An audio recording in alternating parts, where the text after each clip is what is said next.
ইউসুফ সেখানে থাকেন পালক পুত্রের মতো। ফালাম্মা বালাগা আশুদ্দাহু, এই রাজমহলে রাজপুরীতে দিনের পর মাস, মাসের পর বছর, ঋতুচক্রের আবর্তনের সময় এগিয়ে যায়। ইউসুফ এখন ভরা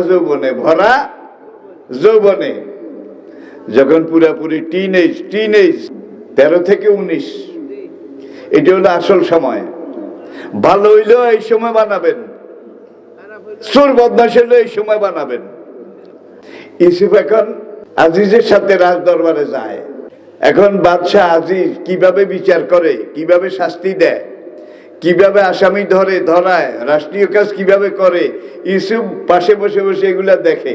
যেহেতু তার পরিকল্পনা আগামী দিনে ইউসুফকে এখানের বাদশাহ বানাবেন, এই জন্য হাতে কলমে ট্রেনিং দিতে আছে। যার জন্য আল্লাহ রাব্বুল আলামিন এমন এক সভ্য দেশ তখনকার, মিশরীয় সভ্যতা তার পূর্ণতার কাঞ্চনজঙ্ঘায় যখন বিরাজ করছিল, সেই সময় আল্লাহ ইউসুফকে মিশরে নিয়ে রাজকাজ, রাজ দরবার, বিচার আচার এগুলা কিভাবে হ্যান্ডেলিং করতে হয়, বাদশা বানাবার আগে এগুলা ট্রেনিং দিছে। ইউসুফ এখন সবকিছু বুঝে গেছে, দেশ কিভাবে চালায়, রাজনীতি, অর্থনীতি, প্রজাপালন, রাজ্য শাসন,